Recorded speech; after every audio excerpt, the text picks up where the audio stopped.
Anak, bakit hindi ka muna matulog? Mamaya pa tayo makakarating sa laot. Sinabi ko naman sa'yo na huwag ka na kasing sumama sa amin sa pangingisda eh. Tay, bakit po ba kailangan niyo pang magsama ng maraming kalalakihan? Saka, ang laki po ng bangka natin, oh. Nagtataka lang po ako eh. Pwede naman pong tayo lang ang mangisda eh. Hindi naman po natin kailangan na magsama ng marami. Para naman pong sasabak tayo sa gera nito eh. Aba, hindi pwede yun anak. Hindi ko kakayanin manghuli ng mga isda kung dalawa lamang tayo, Koko. Kailangan natin ng 6 na tao sa pangingisda. Pero tay, bakit kailangan pa po natin gumamit ng dinamita? Paano po kung mahuli po tayo ng mga Coast Guard? Di huli po tayo. Makukulong tayo nun. Isa pa, hindi ko po maintindihan kung para saan po ang mga binibili niyong maraming uling. Samantalang nagpapatakbo sa balangay natin ay layag at sagwan lang. Hindi ko po kasi naiintindihan eh. Ano ka ba naman, Koko? Huwag mo nang pinakikialaman ang diskarte ko. Kaya nga tayo lumalayo sa isla para hindi nila marinig ang ingay ng mga dinamita. Anong gusto mo? Pabayaan ko na lang na mamatay kayo sa gutom, ganun ba? Sa ito lang ang alam kong kaya kong ibuhay sa inyong mag-ina eh. Bakit po kasi ayaw niyo pa akong payagang magtrabaho sa Maynila eh? Sus! Pinaligoy-ligoy mo pa ang usapan. Dun din naman pala papatak ang pag-uusap natin. Akala ko ba nagkakaintindihan na tayo, Koko? Hindi ba't sinabi kong ipagpapatuloy mo ang pag-aaral mo? Nang hindi ka matulad sa akin, na pangingisda lang ang ibinubuhay sa pamilya.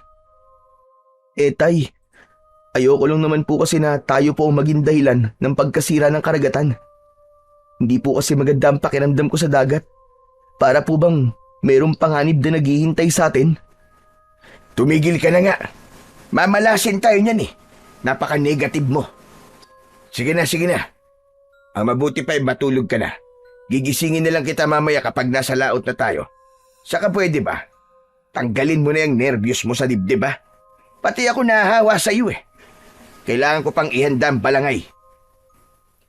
Ang balangay ay isang sinaunang bangka ng Pilipinas.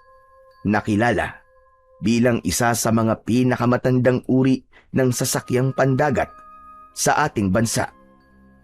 Gawa ito sa kahoy, karaniwang mula sa malaking punong kahoy, gaya ng lawaan o ipil. Pinagdudugtong gamit ang dowels. Ang dowels ay mga maliliit na patpat o silindrong kahoy, plastik o metal na ginagamit bilang pagdugtong o pampalakas sa paggawa ng muebles, kahoy na struktura o iba pang mga bagay. Kasama ang suporta ng tali. Hindi ginagamitan ng pako, kaya mas matibay sa tubig alat. Mahaba at malapad, maaaring umabot ng 15 hanggang 25 metro ang haba at makakasakay ang 40 tao o higit pa. Minana pa yon ng kanyang ama sa lolo nito noong 1970. Pinaandar ito sa pamamagitan ng sagwan at layag. Gawa sa hinabing tela o dahong karaniwang abaka o buri.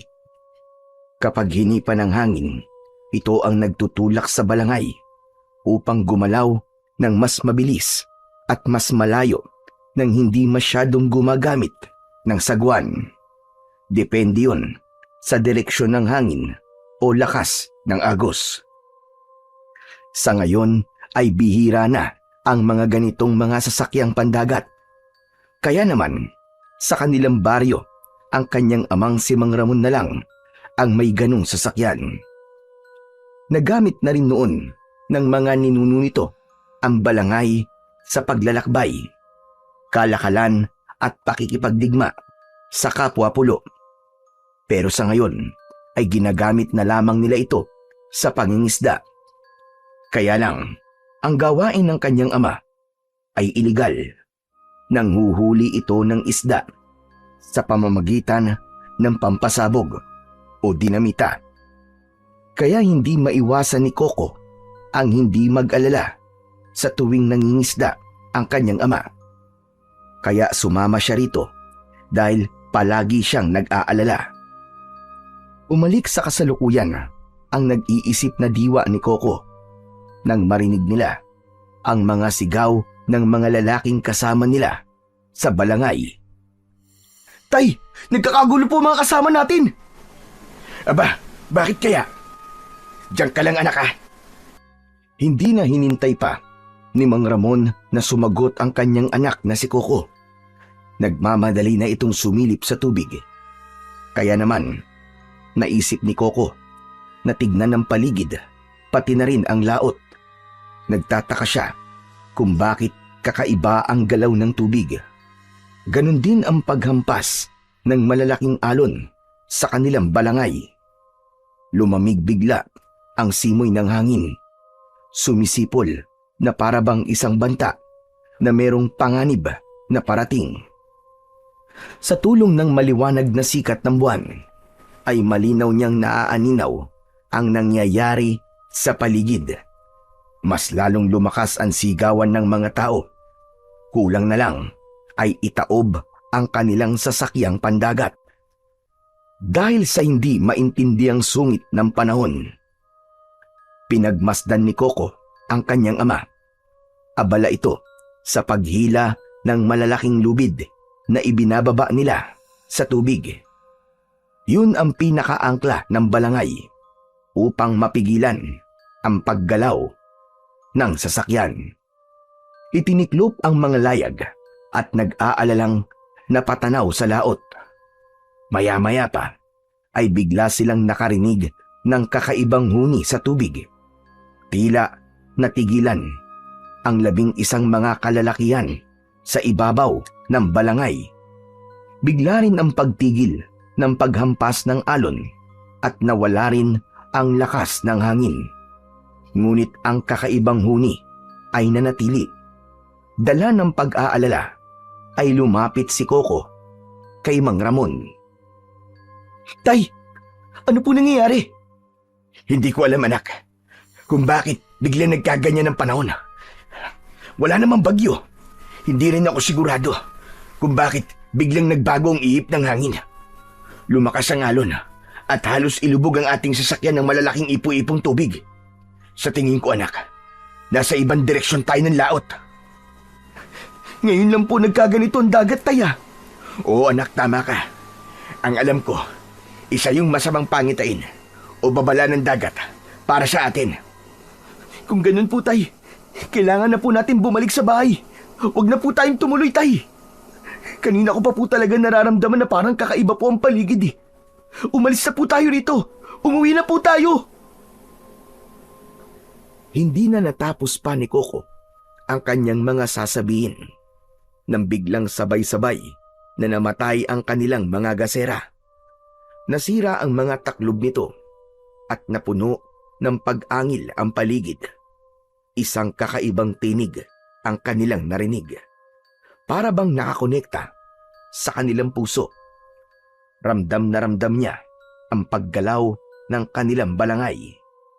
Biglang sumigaw si Mang Ramon.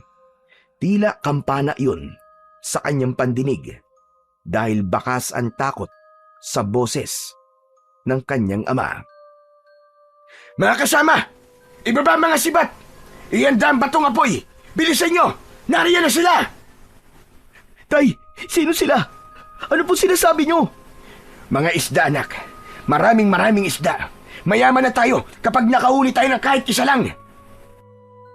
Hindi maitago ang kaligayahan sa muka ng kanyang ama. Samantalang ang iba naman nilang kasamaan ay bakas ang takot at pag-aalala. Kaya hindi niya maintindihan kung bakit bigla rin ang kabang bumundol sa kanyang dibdib. Parang merong kakaiba na nangyayari sa paligid. Umalingaw-ngaw ang tunog ng pagbagsak ng batong apoy. Lumiwanag ang paligid dahil sa ningas ng mga bato na inihulog sa tubig. Yun marahil ang dahilan kung bakit maraming uling ang nagagamit ng kanyang ama sa tuwing naglalayag at nangingisda ito. Ang batong apoy ay isang pandigman sandata na itinutulak ng tao sa loob ng ilalim ng balangay bago ipapagulong pabagsak sa tubig. Dala ng pagtataka ay napatakbo si Coco sa gilid ng balangay at tinignan niya kung bakit ganun na lamang ang pagkakagulo ng mga taong kanilang kasama. Dahil anino lang ang nakikita niya sa tubig. Alam niyang kakaiba ang mga ulo na nakalitaw sa ibabaw ng tubig. Hindi yun mga isda, kundi pare ring tao na nakaabang sa pagbagsak ng mga bolang apoy. Ko, ano to? Ano kaya mga nakikita kong to? Mga isda kaya to? Imposible namang may ulo sila na parang tao. Coco, umalis ka sa gilid ng balangay. Huwag mo silang titignan. Sa pagharap ni Coco sa kanyang ama, ay nakita niyang nagkakagulo ang mga tao. Kanya-kanya ng dala ng mga sibat at bato na may nagbabagang apoy. Inaasinta nila ang mga nilalang na nasa tubig. Lahat ay hindi malaman ang gagawin. Hindi makagalaw si Coco dahil hindi niya naiintindihan ang mga nangyayari. Sa muling paggalaw ng balangay ay nawalan ng balanse sa katawan si Coco. Bumagsak siya sa sahig, kasunod ng pagtama ng matulis na bagay sa kanyang likod. Gumuhit ang sakit sa kanyang kalamnan. Naramdaman niya ang tila tinik na dahan-dahang bumabaon sa kanyang laman. Halos kapusin siya ng kanyang paghinga. Mabuti na lang at merong isang anino na biglang pumasok sa loob ng kanilang bangka. Inalaban nito ang nilalang na tumusok sa kanyang likod. Yun marahil ang dahilan kung bakit biglang nagkagulo ang kanilang mga kasamaan. Isa lang ang ipinagtataka ni Coco. Ang hindi maintindiang pag-angil ay hindi huni ng isda, kundi huni ng mga halimaw na nakatira sa dagat. Kaya natitiyak niyang kakaiba ang nilalang na biglang sumalakay sa kanilang sasakyan. Napansin ni Coco na nakikipagpambuno sa nilalang ang aninong tumulong sa kanya. Dahil madilim, hindi niya matiyak kung anong klaseng nilalang ang nagligtas sa kanya. Nanlalabo na rin ang kanyang mga mata. Biglang naparelisa ang kanyang buong katawan. Tila ba may lason na pumasok sa kanyang sugat. Habang si Mang Ramon naman ay abala sa pakikipaglaban sa aninong nakikita niya sa ibabaw ng balangay. Hugis tao at sa pagdako ng kanyang paningin sa kalahating katawan ng nilalang ay bigla naman siyang nawalan ng malay. Hindi na niya alam ang mga sumunod na pangyayari.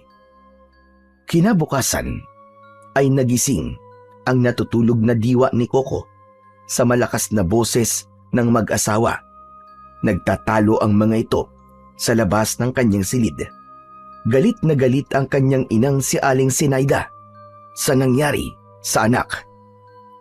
Tigilan mo na nga ako, Sinaida. Abay, nangyari na eh. Wala na tayong magagawa ron. Ang mahalaga, walang nangyaring masama sa anak natin. Ang hirap kasi sa'yo, palagi mo nalang pinalalaki ang gulo. Pambihira ka naman, oo. Ginawa ko naman ng lahat para maiuwi siya ng ligtas dito. Eh, ano pa bang nirereklamo mo? Ngunit mas nangibabaw ang malakas na boses ng kanyang inang si Aling Sinaida. Sinabi nito na itigil na ang pangingisda at maghanap na lamang ng ibang pagkakakitaan. Pero mas lalong nagalit si Mang Ramon. Nagdabog pa ito sa asawa. Kaya kahit masakit ang katawan ni Coco, ay bumangon pa rin siya at bumaba ng kanyang katre. Nakita niyang may benda ang kanyang dibdib. Makirot ang sugat niya sa likod. Ngunit pinilit niya na maglakad. Habang naririnig pa rin ang pagtatalo ng kanyang mga magulang. Wala kong ibang alam na trabaho, Sinaida. Alam mo yan. Nakilala mo ko, mangingisda na ako. Kaya wag mo kong uutusan sa diskarte ko sa buhay. Ayoko lang na makaranas kayo ng gutom. Kahit 18 taong gulang na ang anak natin, ang gusto ko, galing pa rin sa mga pinaghirapan ko ang ipapakain ko sa inyo. Kaya kung maaari lang, Zenaida, ayoko na itong pag-usapan pa kahit kailan. Basta ang alam ko, nakaligtas kami ng anak mo. Tapos, magpasalamat na lamang tayo at wala talagang nangyaring masama sa amin. Pambihira ka. Kaya aga-aga, pinapainit mo ang ulo ko. Hindi na narinig pa ni Coco na sumagot ang kanyang ina. Napuno ng katahimikan ang paligid. Habang ang maririnig na lamang ay ang langit-ngit ng ingay ng saig sa ilalim ng kanyang talampakan. Dahan-dahan ang kanyang pagakbang papalapit sa nakasarado niyang pintuan. Hinawakan niya ang seradura at dahan-dahang hinila ang pinto. Bumukas ang pintuan at tumambad sa kanyang paningin ang nakaupong si Mang Ramon sa harap ng lamesa, habang si Aling Zenaida naman ay nakatayong nakaharap sa lababo. Alam ni Coco na kakaiba ang naging karanasan nila ng gabing yon. Kaya naiintindihan niya kung bakit gano'n na lamang ang galit ng kanyang ina sa kanyang ama. Masyado siguro itong nag-aalala dahil nasugatan siya sa kanyang likod. Tay, ano pong nangyari? Magkasabay ang mag-asawa sa paglingon sa kanyang gawi.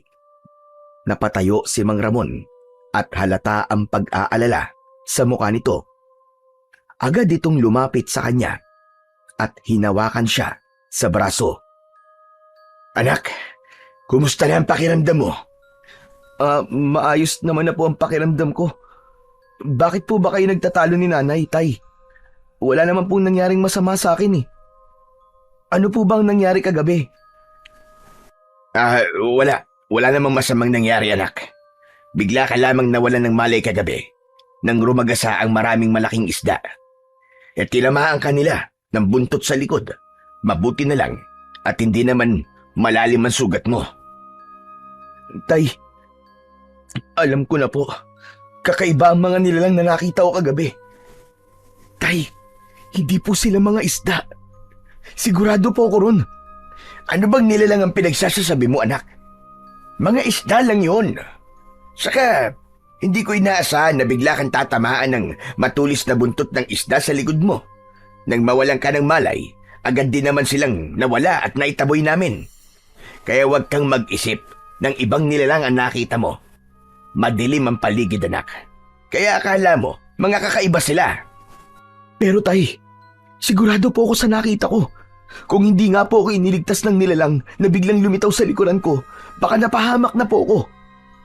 At nakita ko rin po kayo na nakikipaglaban sa nilalang na sinasabi ko.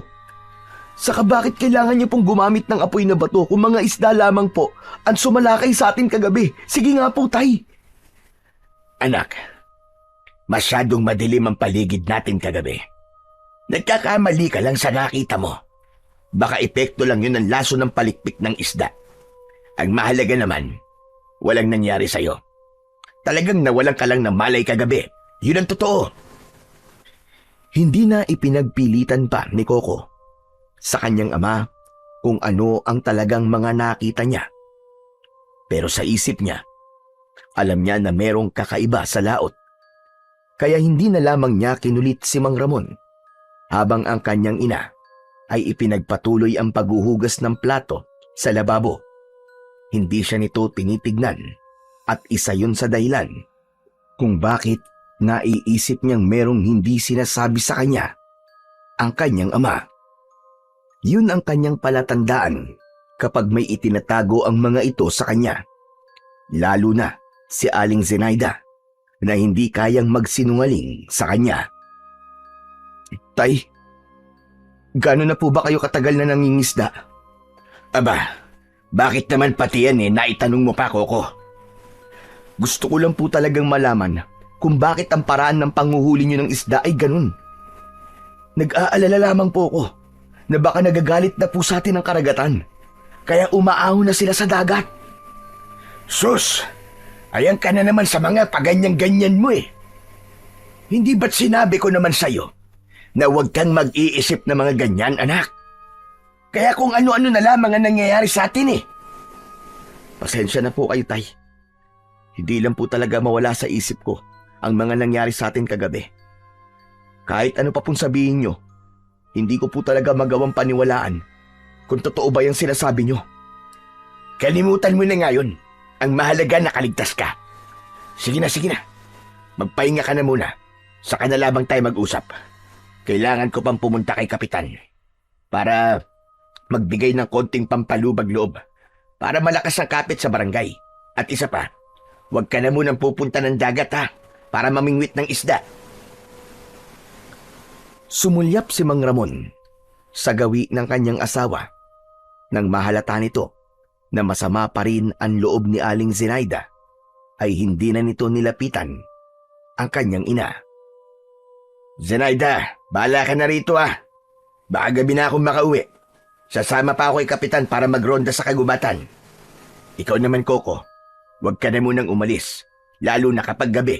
Delikado ngayon, lalo pat balitang-balita sa buong barangay ang tungkol sa pagkawala ng mga mangingisda. Baka mamaya niyan pumunta ka pa ng laot ng mag-isa. Kakaiba mga isda ngayon, masyadong agresibo. Hinintay ni Coco na makaalis ang kanyang ama na si Mang Ramon bago niya kinausap ang kanyang ina. Nay, aalis po ako mamayang gabi. Huwag na lamang po ninyong sabihin kay tatay ha. Bala ko po sanang manghuli ng isda ngayon. Gusto ko rin pong malaman kung anong klase bang isda ang sumalakay sa amin kagabi. Hindi ko lang po talaga kayang umalis nang hindi nakakapagpaalam sa inyo, Nay. Napabilis ang pagharap sa kanya ni Aling Zenaida dahil sa kanyang mga sinabi. Bumakas sa mukha nito ang pag-aalala. Hinawakan nito ang kanyang mga kamay at nakiusap na wag na siyang pumunta sa dagat. Hindi raw nito kaya kung merong mangyayaring masama sa kanya. Lalo pa at yun ang mahigpit na bilin ng kanyang ama. Nay, dati ko naman po itong ginagawa kapag wala si tatay. Bakit ngayon po bigla kayong nagkakaganyan? Nay, may alam po ba kayo sa mga nangyari sa amin kagabi? Ang totoo po, hindi ako naniniwalang mga isdang umatake sa amin kagabi. Sigurado ako na merong inililihim sa akin si tatay. Lumikot ang mga mata ni Aling Zenaida at binitiwan nito ang kanyang mga kamay. Nakiusap ito na kung maaari ay wag na siyang tumuloy sa laot para mangisda. Hindi raw nito alam ang totoong nangyari sa kanila sa laot. Basta't ang alam daw ng kanyang ina ay umiiwas daw muna siya sa dagat. Pasensya na po pero hindi po ako mananahimik lang sa isang tabi, Nay. Sige po, magpapahinga na lamang po muna ako sa kwarto ko. Bakas ang pag-aalala sa mukha ni Aling Zenaida. Gusto pa sana nitong magsalita pero tumalikod na si Coco. Ngunit sa isip niya ay hindi siya maaaring manahimik hanggat hindi niya nalalaman kung ano ang mga nilalang na nakita niya kagabi. Kaya naman, sinamantala ni Coco ang pagkakataon para makapunta sa laot. Sa bintana siya dumaan para isipin ng kanyang ina na nagpapahinga lamang siya sa kanyang silid. Kailangan kong umalis habang wala si tatay para makabalik kagad ako sa bahay. Teka, magdadala na lang ako ng kawil para kung sakaling mahuli ako ni tatay ay meron akong maidadailan kung bakit ako nagpunta sa dagat. Tama! Yun na lang ang gagawin ko. Maingat na bumaba ng bintana si Coco. Magaan din ang paghakbang niya papalayo sa kanilang bahay. Habang tinataak ang daan papunta sa dalampasigan ay panay pa rin ang linga niya sa paligid. Kailangan niya munang dumaan sa maliit na kubo para kunin ang sagwan at ang kawil.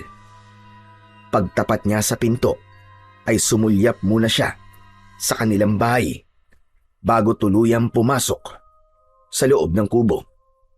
Sumalubong sa kanyang pang-amoy ang malansang singaw ng kubo. Ganon din ang malaking drum na merong butas-butas na bilog ang takip. Kulay asul yun na ngayon lamang niya nakita. Ngunit hindi niya yun pinansin. Ipinagpatuloy niya ang pagkuha sa kanyang mga gamit. Nang maihanda na niya ang mga gagamitin sa pangingisda, ay maingat niyang isinara ang pinto.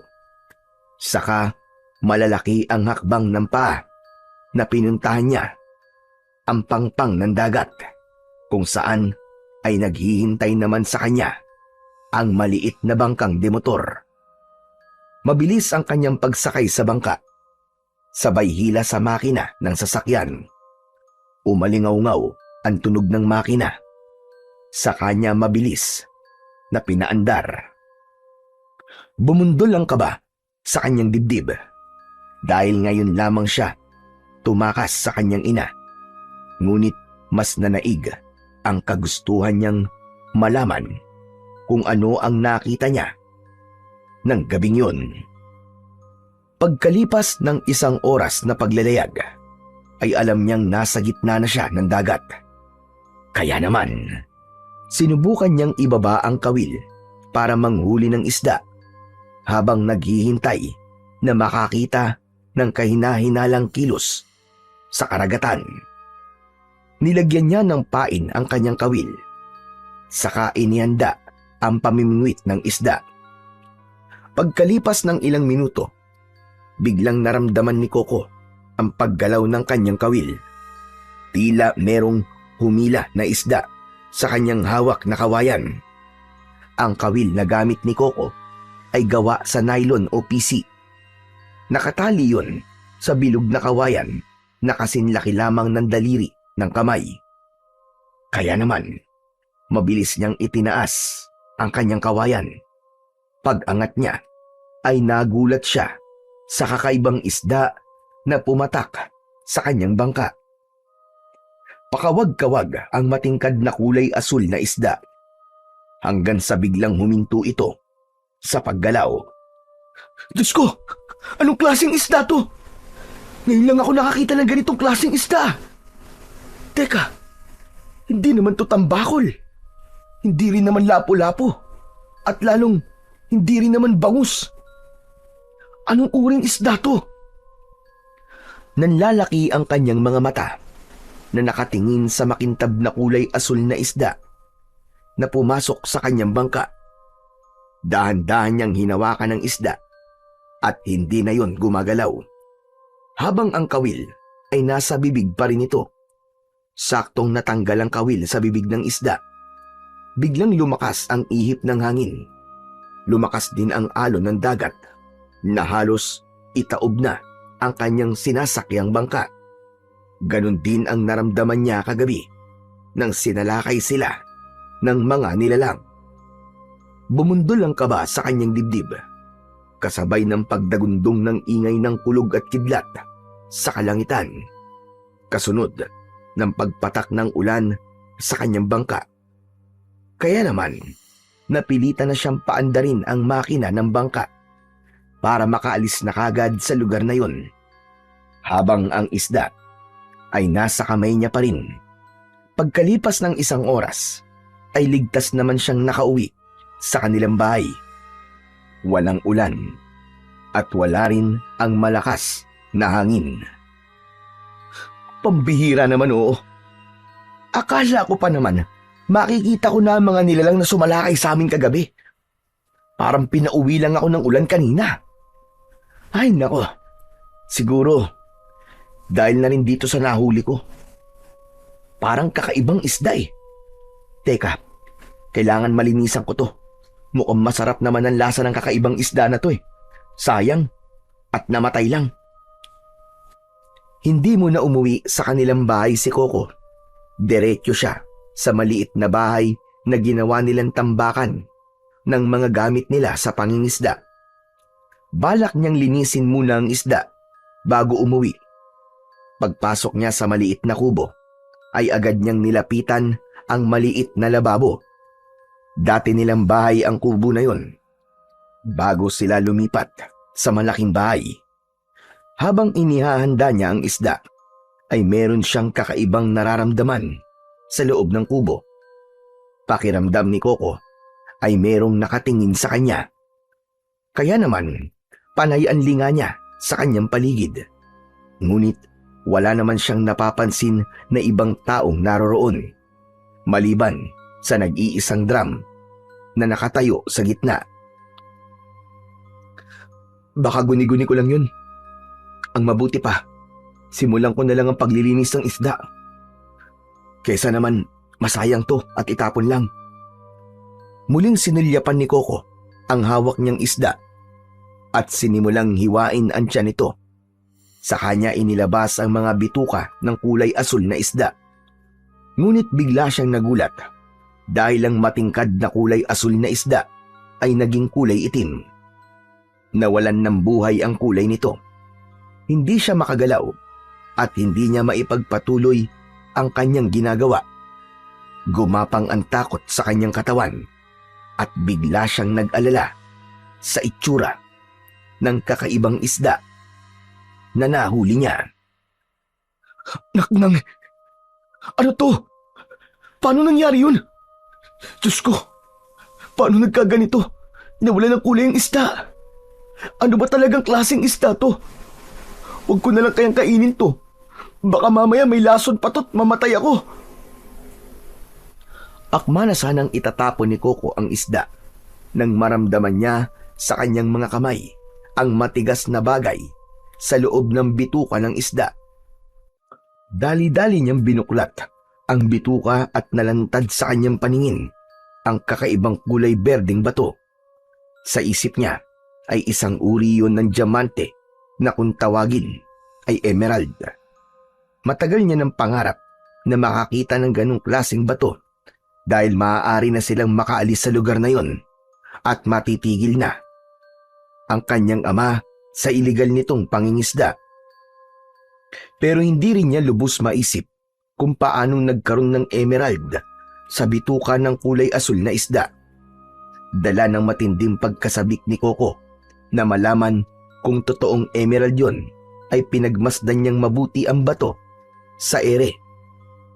Sinipat niya to sa liwanag at kumislap sa kamay niya. Ano kaya kung gawin ko na lang tong kwintas? Pero hindi pwede. Kailangan namin ng pera ngayon para makaalis na kami sa lugar na to. Diyos ko, kapag nagkataon, mayaman na kami. Jackpot! Habang abala si Coco sa pagsipat ng bato sa ere, ay bigla siyang nakaramdam ng sakit, pagkapaso at malakas na kuryenteng gumapang sa kanyang katawan. Nabitiwan niya ang bato at bumagsak yun sa lupa.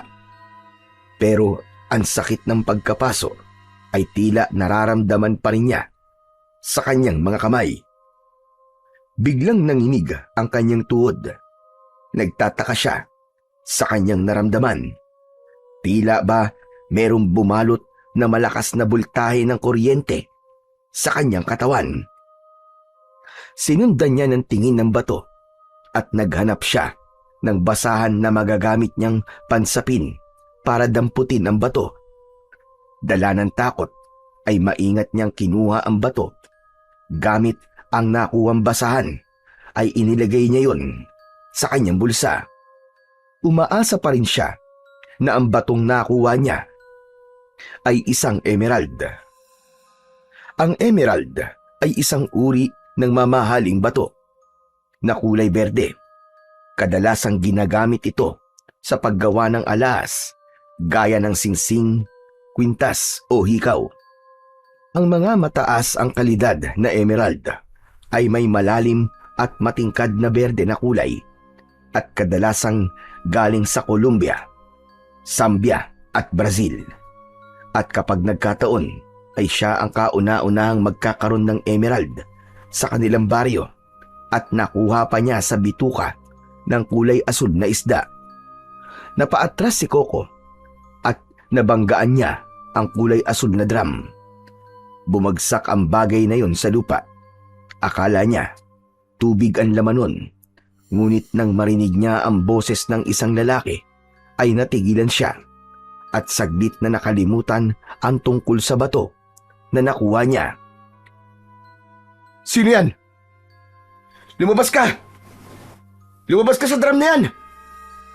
Hindi nagsalita ang lalaki sa loob ng drum. Para bang pinapakiramdaman ito kung ano ang gagawin niya rito. Itinutok ni Coco ang kutsilyo sa lalaking nasa loob pa rin ng drum, habang ang takip nito ay natanggal na. Lumabas ka dyan! Kung ayaw mong butasin ko ng kutsilyo ang tagiliran mo! Dahan-dahang lumabas ang lalaki, pagapang mula sa natumba na drum. Tumayo ito at bakas ang pag-aalala sa muka. Nakita ni Coco na mas matangkad ito sa kanya ng 2 pulgada. Meron itong matikas na pangangatawan. Kakaiba ang mga mata ng lalaki. Maamo ang muka at punong-puno ng pag-aalala na nakatingin sa kanyang kutsilyo. Sino ka? Bakit ka nagtatago sa drum na yan? Pasensya ka na. Ngayon lang ako nagising nang binangga mo ang drum na to. Huwag ka mag-alala. Hindi naman ako masamang tao eh. Kaya alisin mo na ang pagkakatutok ng kutsilyo sa akin. Wala akong gagawing masama sa'yo. Ang tanong ko muna sagutin mo. Ano bang ginagawa mo dyan? Sino ka, ha? Ang pangalan ko ay Dingdong. Pasensya ka na kung nagulat kita. Hindi ko rin alam kung paano ako nakarating dito. Basta ang natatandaan ko, nasa balangay ako kagabi. Ha? Kung ganun isa ka sa mga tauhan ni tatay, diyan ka lang nakatulog. Pambihira. Mabuti na lang sinabi mo kagad. Iisipin ko sana na magdanakaw ka eh. Ha? Hindi ako magdanakaw. Maniwala ka. Wala akong gagawing masama. Pero teka, bakit wala ka man lang suot na pang-itaas na damit? Kagabi pa ako walang damit. Kagabi pa, nang sumalakay ang mga nilalang sa balangay. Mabuti naman pala at may makakausap ako tungkol sa nangyari sa ating kagabi. Halika, samahan mo ako. Kailangan natin bumalik sa dagat. Naku, bakit naman tayo babalik ng dagat? Masyadong mapanganib. May gusto lang akong malaman. Manguhuli ulit ako ng isda. O sige, sasamahan kita. Pero baka meron kang damit dyan. Nakakasya sa akin. Meron naman. Kaya lang luma na at nakatambak sa kubon to. Saglit lang, ikukuha kita. Mabilis na nilapitan ni Coco ang lumang baul sa gilid ng kubo. Napapatungan yun ng isang sakong lambat, kaya kinailangan pa niyang buhatin ang bagay na yun para makakuha ng damit sa loob ng baul. Pagkatapos niyang makahanap ng maisusuot na damit ni Dingdong, ay narinig niyang nagsalita ito. Ano nga palang pangalan mo? Ako si Coco, anak ako ni Mang Ramon. Ganun ba? Alam mo, bakit ngayon lang kita nakita sa baryo natin? Palagi mo naman ako nakakasama. Hindi mo lang ako napapansin dahil abala ka sa ibang mga gawain. Saka hindi mo ba ako natatandaan? Ako ang nagligtas sa'yo kagabi. Nawalan ka ng malay, hindi ba? Oo, nawalan nga ako ng malay. Pero hindi ko naman natatandaan na iniligtas mo ako kagabi. Paano mo matatandaan? Nawalan ka nga ng malay. Oo nga pala, no? O sige na, isuot mo na tong mga damit na to. Baka may makakita pa sa'yo at pagtawanan ka pa. Tamang-tama ang pagkikita natin na to. At meron na akong makakasamang pumunta sa laot. Manguhuli ako ng mga isda. Tuluyang nakalimutan ni Coco ang tungkol sa mga nilalang na nangyari kagabi. Mas inintindi niya ang kulay asul na isda na natuklasan niyang may emerald sa bituka. Kapag nakahuli siya ng maraming isda na ganun ng kulay, natitiyak niyang sisikat siya at yayaman ang buo niyang pamilya. Kaya pagkatapos na makapagbihis ni Dingdong, ay kagad niya itong hinila papunta sa tabing dagat kung saan ay iniwan niya kanina ang kanyang bangka. Payapa na ang dagat at hindi na rin malalaki ang alon. Kaya nang makalapit silang dalawa sa kinaroroonan ng bangka, ay mabilis din na hinila ni Coco ang tali ng makina ng bangka. Sabay paandar, papunta sa laot. Gusto na ni Coco na paliparin ang bangka pabalik sa gitna ng dagat, kung saan ay doon niya unang nahuli ang kulay asul na isda. Naniniwala siyang ang mga isda ay umiikot lamang sa lugar kung saan marami silang nahuhuling pagkain. Habang umaandar ang bangka, ay saka lang din nagkaroon ng pagkakataon na makapag-usap ang dalawa. Ano ba kasing gagawin natin sa laot, Coco? Delikado ang dagat ngayon. Matagal ng delikado ang dagat, Dingdong. Kagaya na lamang na nangyari sa ating kagabi. Hindi ako naniniwalang mga isda ang umatake sa ating kagabi. Pero sa ngayon, iba ang hanap ko. Meron akong gustong makita. Hindi na nagsalita pa si Dingdong. Inabala nito ang paningin sa pagtanaw sa tubig na kinaroroonan nila. Habang si Coco naman ay sabik nang makarating sa lugar na pinanggalingan niya kanina. Pagkalipas ng 1 oras, ay itinigil ni Coco ang bangkan di motor sa gitna ng laot habang gumagalaw ang kanilang bangka dahil sa alon na humahampas sa kanilang sasakyan. Nandito na tayo, Dingdong. Kailangan nating humuli ng kulay asul na isda. Pagkatapos nito, sasamahan kita sa bahay niyo para naman makilala ko mga magulang mo. Bihira ako magkaroon ng kaibigan eh. Magaan ang loob ko sa'yo, kaya alam kong mabuti kang tao. Pero wala namang kulay asul na isda sa dagat na to ah. Wala nang pero-pero, Dingdong. Merong kulay asul na isda sa dagat na to. Sa kasimula ngayon, magkaibigan na tayo, ha? Ang mauhuli nating kulay asul na isda ay paghahatian natin. O ano, ayos ba yun sa'yo? Teka, ano bang sinasabi mong kulay asul na isda? Basta malalaman mo kapag nakahuli tayo. Mas marami, mas maganda. Tumayo si Dingdong at lumapit kay Coco. Kinuha nito ang natitirang kawil at ginaya ang ginawa ni Coco. Saka tahimik na naupo sa kanyang tabi. Habang ang paningin ay nakatingin sa tubig. Ngunit lumipas na ang 5 minuto ay walang isda na sumibad sa kanilang mga kawil. Ang sibad ay tawag sa pagkakahuli sa isda. Kapag ang kawil ay nasa bibig ng isda, ang tawag na roon ay sibad o huli. Kaya naman, inabala muna nila ang kanilang mga sarili sa pagkikwentuhan tungkol sa kanilang pamilya. Si Dingdong ang nakakaawa ang kwento ng buhay dahil nawalan ito ng mga magulang at mag-isa na lamang binubuhay ang sarili. Hindi na nito ikinuwento ang tungkol sa nangyari sa mga magulang dahil bigla na lang lumakas ang ihip ng hangin. Ang mga alon ay bigla na namang lumaki. Ganon din ang kanilang paligid na biglang dumilim.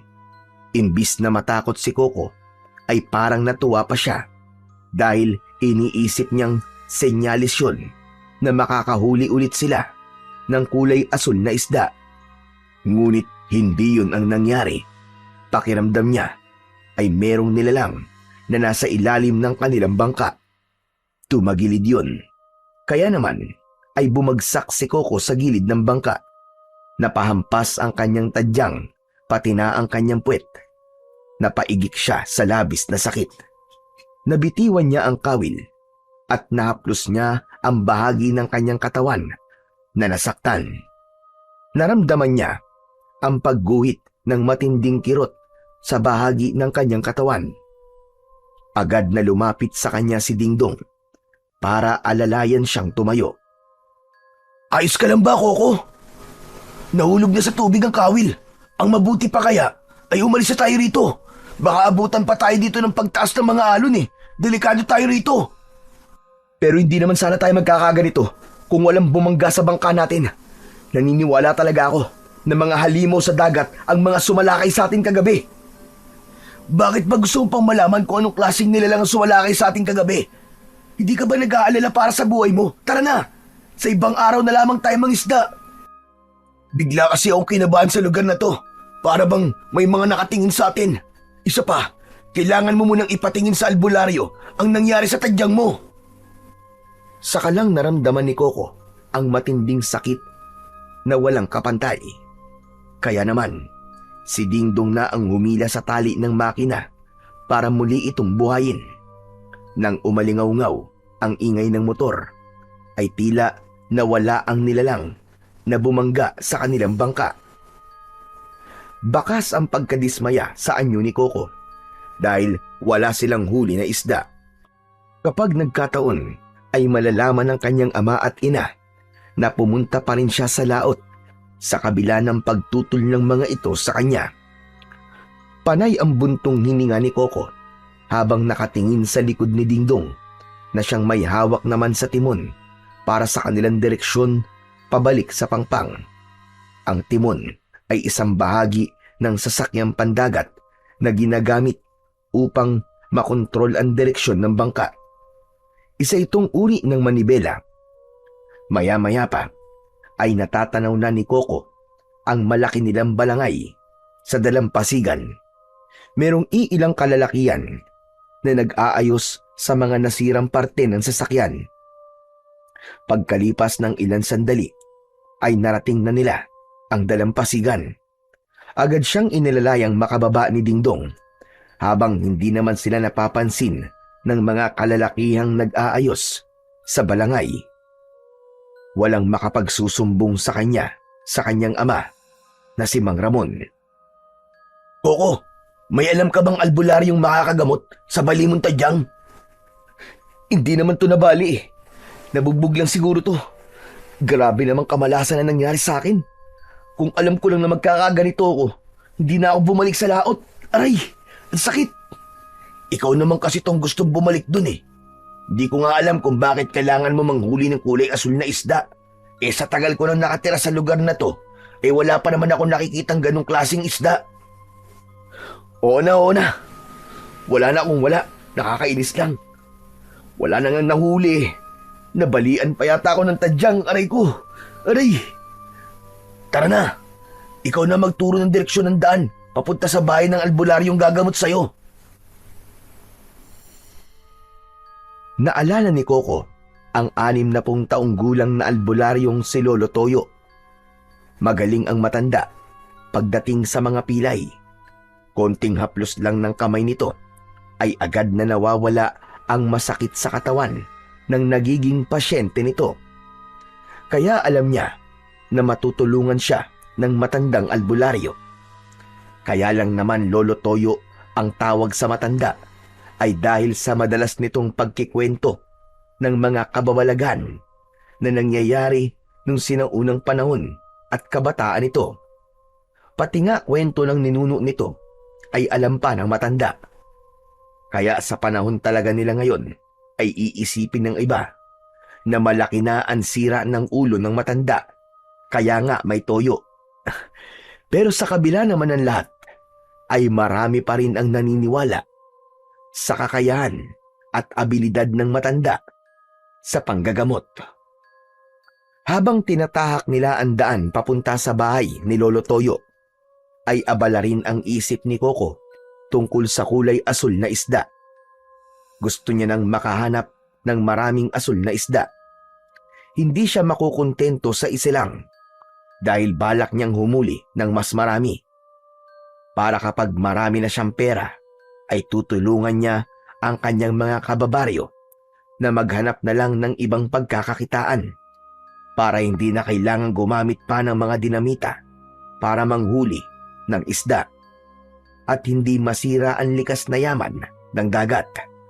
Kaya naman, hindi niya namalayan na nakarating sila sa bahay ni Lolo Toyo. Kagaya ng inaasahan, maraming tao sa labas ng bahay nito. Nakapila ang mga ito para magpagamot sa matanda. Lahat ay napilayan sa iba't ibang klasing mga dahilan. Ang mga nanggagaling naman sa loob ng bahay ni Lolo Toyo ay masaya ang muka dahil napagaling sila ng matanda. Bukod pa roon, ay nakita niyang merong mga tapal na dahon ang mga ito sa bahagi ng katawan na merong pilay. Maya-maya pa ay biglang nagsalita si Dingdong. Ikaw na lang ang pumasok sa loob ng bahay ng albularyo. Maraming pasyente. Makakasikip lang ako. Hihintayin na lang kita rito. Sigurado ka ba? Pwede ka naman umuwi na muna. Paano ka naman makakapaglakad ng maayos kung wala kang alalay? Isa pa, sabi mo kanina magkaibigan na tayo, di ba? Kaya magmula ngayon, wala nang iwanan. Sanggan dikit na tayo. Sabay angat ni Dingdong ng kamao na para bang nakikipag-apir kay Coco sa pamamagitan ng pagsuntok nila sa kamao ng isa't isa. Nakangitim pinagdikit nila ang mga nakakuyom nilang kamao bilang tanda ng simula ng kanilang pagiging magkaibigan. Maya-maya pa ay nagpasya na si Coco na pumasok sa bahay ng matanda habang paika-ika sa paglalakad. Iniwan niya ang bago niyang kaibigan na nakatayo sa labas ng balkonahe ng bahay ng matanda. Nilampasan niya ang mga nakapila sa hagdanan at diretso siyang pumasok hanggang sa sala ng bahay ni Lolo Toyo. Nakita niya tong nakaupo sa kawayang bangko habang abala sa paglalagay ng mga dahon sa lalaking nakaupo sa harap nito. May katabi ang matanda na lumang gasera na walang takip. Doon nito, inilalaib o itinatapat ang mga dahon para initin, saka ilalagay sa parte ng katawan ng may sakit. Pag nailagay na nito ang dahon, ay saka nito hinihilot ang pilay at makikita na namimilipit sa sakit ang lalaking nagpapagamot. Ilang minuto, pagkatapos na magamot ang lalaki, ay mapapansin sa mukha nito ang ginhawa. Ang pasyenteng hindi maayos makapaglakad ay biglang nakatayo nang hindi ginagamit ang saklay. Patunay ang saklay nito na nasa tabi ng lalaki. Dinampot at itinaas nito para ipakita sa kanila na magaling ang matanda at napagaling nito ang pilay ng lalaki. Napangiti si Coco sa husay ni Lolo Toyo, pero natigilan siya ng diretsyong napatingin sa kanyang gawi ang matanda. Dahil doon, kay Coco nabaling ang atensyon ng mga naroroon. Hoy! Hoy, ikaw! Halika rito! Lumapit ka! Ako po. Pero, marami pa pong nakatayo sa labas ng bahay niyo eh. Nakapila po sila para magpagamot po sa inyo. Pero ikaw ang nasa unahan. Halika rito! Sumigit ka sa pila! Opo. Pasensya na po pero okay lang naman po kaya kung mamaya na ako. Gusto ko lang po mapanood muna kung paano po kayo manggamot. Huwag ka nang mahiya, iho. Alam ko na hindi mo na kaya ang sakit sa tadyang mo. Halika rito. Maiintindihan naman nila na higit mong kailangan na magamot kagad. Sa katunayan, dito tayo sa loob ng silid na to para makita ko kung gaano kalaki ang pinsala sa katawan mo. Halika na. Mas malala ang kalagayan mo kaysa sa kanila.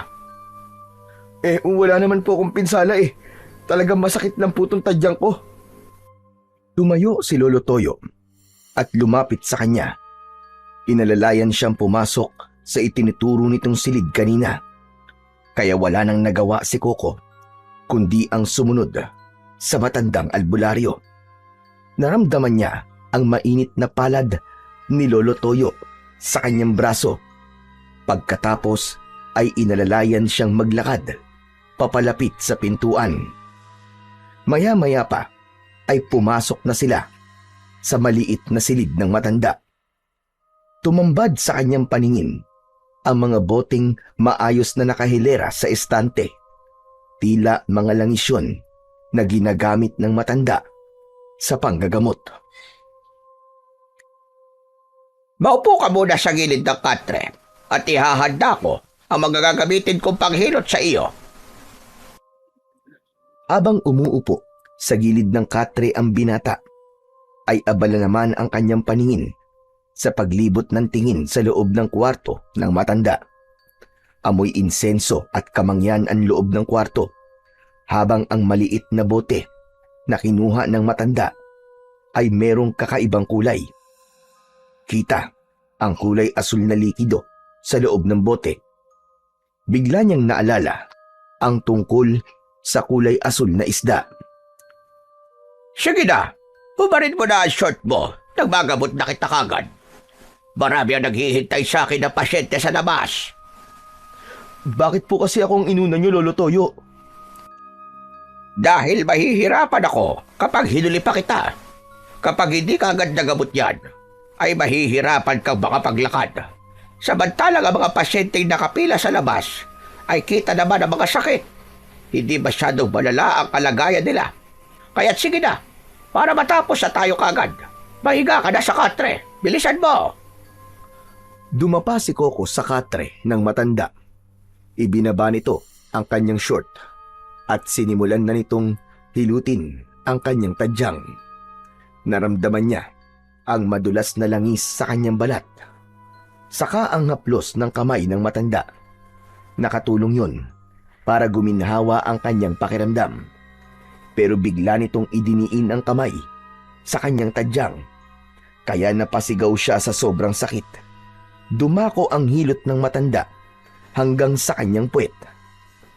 Kita mo na, umabot na ang pamamaganang yung tadyang hanggang sa puwet mo. Kung natagalan pa ito, baka hindi ka na talaga makalakad. Ano ba nangyari sa'yo? Humampas po kasi ako sa gilid ng bangka, Lolo Toyo. Bala ko po sanang manghuli ng mga isda. Hindi ko naman po alam na mayroong babangga sa bangka namin kanina. Pambihira naman ang kabalasan mo, iho. Hindi mo ba alam na maraming natatakot ngayon na pumunta sa dagat? Mabuti na lang at yan lang ang nangyari sa iyo. Bakit po, Lolo Toyo? Kagabi lang po. Galing po kami ni Tatay sa laot. Kaya ka nga nawalan ng malay, hindi ba? Kalat na kalat dito sa baryo ang mga nangyari sa inyo kagabi. Kaya nalaman ni Kapitan na mayroong pa ring mangingisda na matitigas ang ulo. Kung maaari, ikaw na magsabi sa tatay mo. Huwag muna kayong mangingisda sa dagat. Nagagalit na siguro ang mga nilalang na nakatira sa ilalim ng karagatan dahil sa walang habas na paggamit ng dinamita ng mga mangingisda. Kung ganun po ba, posibleng ang mga nilalang na umatake sa amin sa balangay ay hindi isda, kundi mga nilalang na napipinsala ng dinamita? Hindi pa naman ako sigurado sa mga sinabi ko. Kaya lang, kanina lang kaalis lamang ng mga tauhan ni Ramon. Lahat sila ay nagtabo ng kakaibang sugat na hindi naman kagat ng isang isda. Para bang nanggaling sa mapanganib na nilalang na matagal nang naninirahan sa dagat. Ano ho? Nilalang na matagal nang nakatira sa dagat? Kung ganun, tama ako sa mga hinala ko. Ang mga aswang na magindara, sila ang mga nilalang na nakatira sa dagat. Akala mo ba sa lupa lang may aswang? Hindi. Sa dagat, merong mga nilalang nakatumbas ng aswang sa lupa. Pero dahil kakaiba sila, inihahalin tulad sila sa mga halimaw dahil sa kakaiba nilang itsura at kakayahan. Napangiti si Coco dahil likas talaga sa matanda ang magkwento ng mga kababalaghan at kakaiba. Ngunit hindi yun nakaligtas sa paningin ni Lolo Toyo. Hindi ka ba naniniwala sa mga sinasabi ko? Ang tatay mo, alam niya ang tungkol sa mga magindara. Pangarap niya na makahuli ng ganong nilalang dahil maaari siyang yumaman kung sakaling mapatunayan na merong ganong halimaw sa dagat. Pero nakataya ang kanilang buhay. Hindi ba't napansin mo naman ang sandatang madalas nilang ginagamit? Kung bakit kailangan nilang gumamit ng uling para lang sunugin ang mga bilog na bato.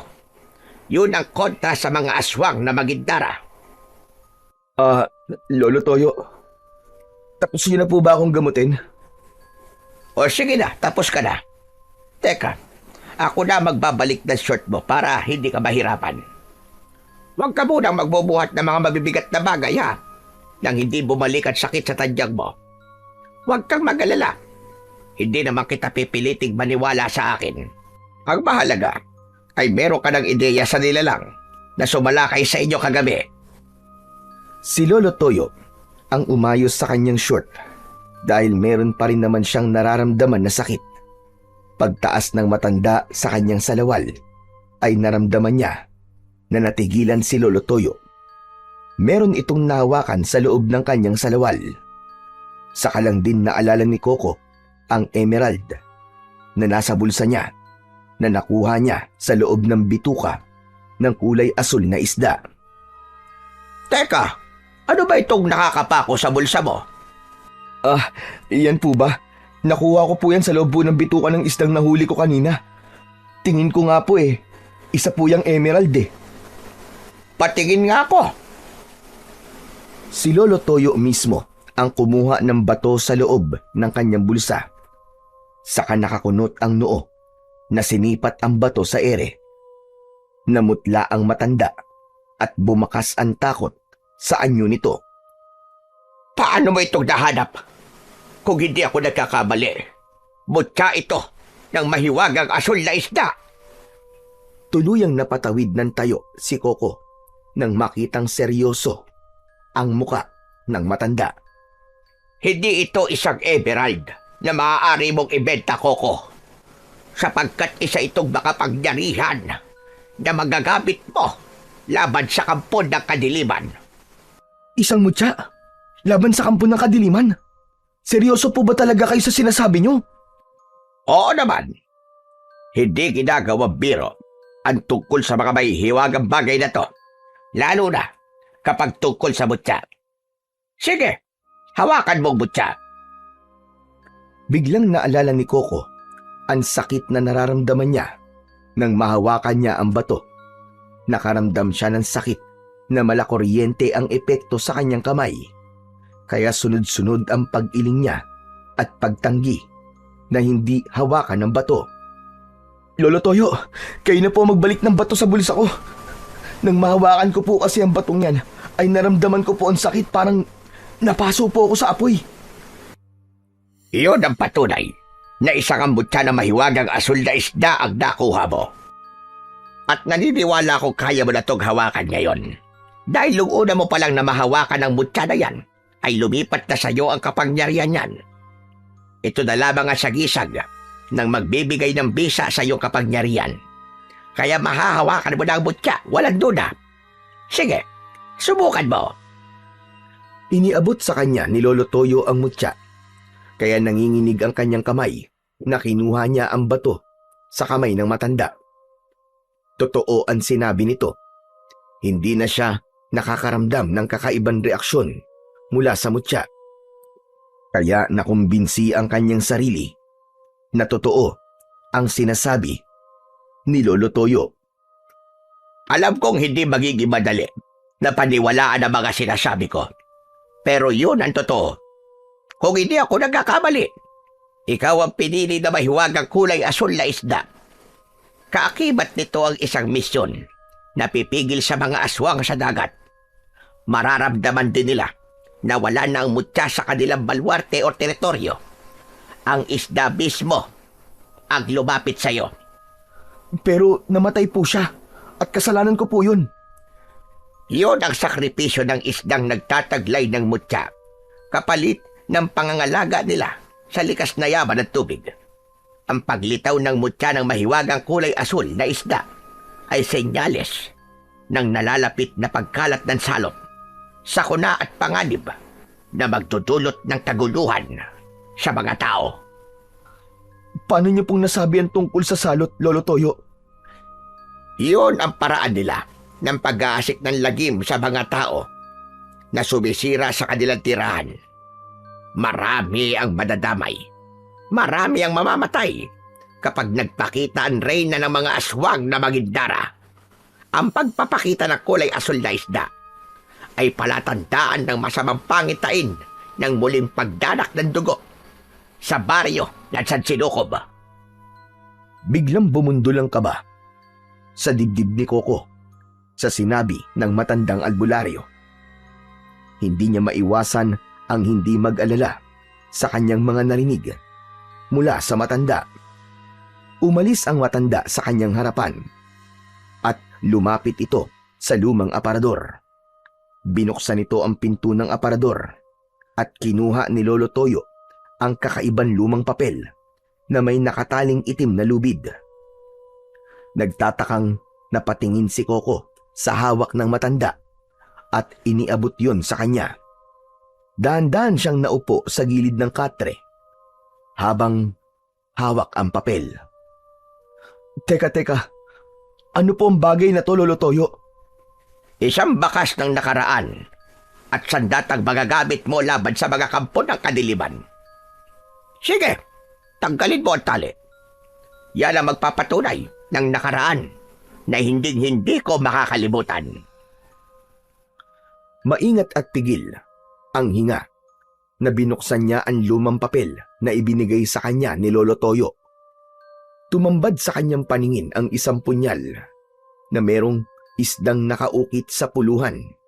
Lumang-luma na yon at halatang matagal nang nakatago. Pagka-ari ng lolo ko, isang punyal na meron taglay na kapangyarihan na mabibigyan ng bisa ng mutya. Ang ibig ko sabihin, magkakaroon lamang ito ng epekto kapag ang gagamit nito ay ang taong may taglay na kapangyarihan ng mutya ng mahiwagang kulay asul na isda. Kasama ng kutsilyo ang papel na merong nakatalang salita tungkol sa mutya. Hinawakan ni Coco ang punyal at hindi siya makapaniwalang mabigat yun na kasintimbang ng kalibre 45 na baril. Hindi niya inaasahan na biglang nagliwanag ang puluhan at tila nakita niya ang itsura ng kulay asul na isda sa hawakan nito. Ikaw lang at ang aswang ang makakakita sa liwanag ng punyal. Dati ko nang nasaksihan ang bangis ng sandatang yan laban sa mga aswang na magintara. Alam ko ang kwento kung paanong lumaban ang mga halimaw at natalo sila ng kapangyarihan ng punyal na may bisa ng mutya ng asul na isda. Teka, sandali lang po, Lolo Toyo. Kanina pa po kasi natin pinag-uusapan ng tungkol sa aswang na magindara. Ano po bang klaseng nilalang sila? At ano po ang kanilang mga itsura? Ang magindara ay isang mitolohikal na nilalang mula sa alamat ng mga Bicolano. Dito sa baryo ng San Sinukob, kilala silang halimaw, isang sirena o engkanto ng dagat na inilalarawan bilang isang magandang babae mula sa bewang paitaas at isdang may buntot mula bewang pababa. Karaniwan, inilalarawan silang may mahabang buhok na ginagamit para makahuli o mambitag ng mga mandaragat o mangingisda. Matagal nang merong nawawalang mga mangingisda dito sa ating baryo. Ngunit walang naniniwala na ang dahilan ay ang mga aswang na magindara. Tanging si Ramon lang ang naniniwala sa akin. Sa kanya ka magtanong at patutunayan niyang totoo ang mga sinasabi ko. Kung alam po ni tatay, susubukan ko po siyang tanungin. Pero hindi po ba't merong kakayaan ng mga aswang na magindara? Oo, meron silang kakayahang umaawit ng nakakabighaning tinig upang akitin ang mga tao, katulad ng mga sirena sa iba't ibang alamat.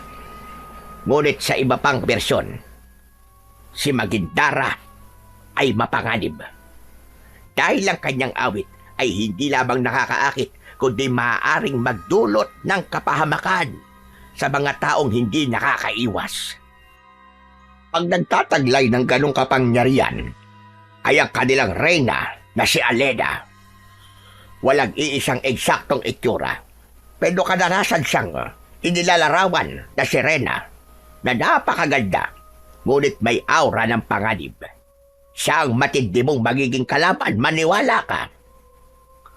Kung maganda po siyang babae, mahihirapan nga po akong saktan siya. Walang puwang ang pagpapadala mo sa emosyon ng paghanga sa isang nilalang na kayang pumatay sa iyo.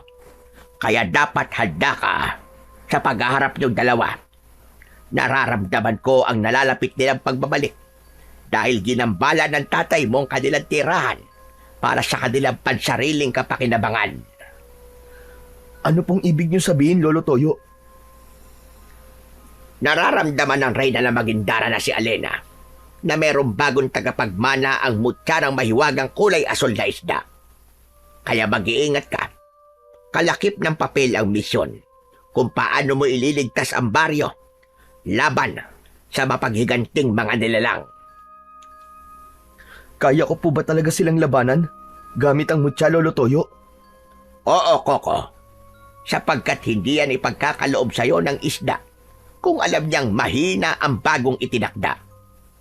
Hindi siya magsasakripisyo ng buhay niya kung mahina ang kanyang pagbibigyan. Nahulog sa malalim na pag-iisip si Coco.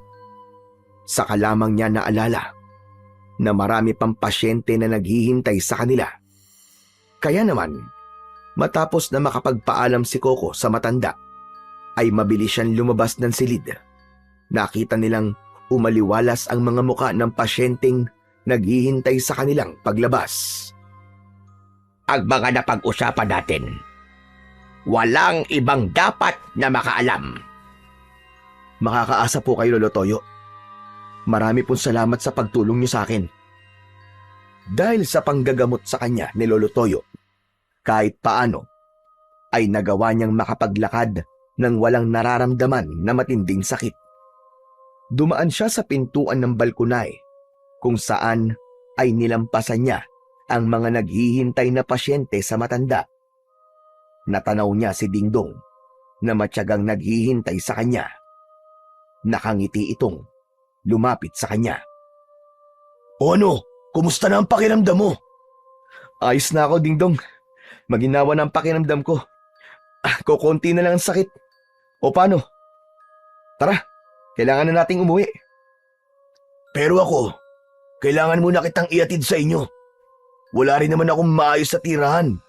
Baka pwede, doon na lang muna ako makikituloy. Pansamantala lang naman, kahit dun sa maliit na kubo nyo. Teka, baka mahuli ka kasi ni tatay kung gusto mo. Sasamahan kita. Magpapaalam tayo ng maayos kay tatay. Pero baka hindi siya pumayag eh. Wag na lang kaya. Huwag ka nang mahiya. Tingin ko naman ipapayag si tatay kasi kilala ka naman niya, di ba? Tila napansin ni Coco na parang bumukas ang pag-aalala sa muka ni Dingdong. Kaya naman, inakbayan niya ito at inaya na niyang maglakad pauwi sa kanilang bahay.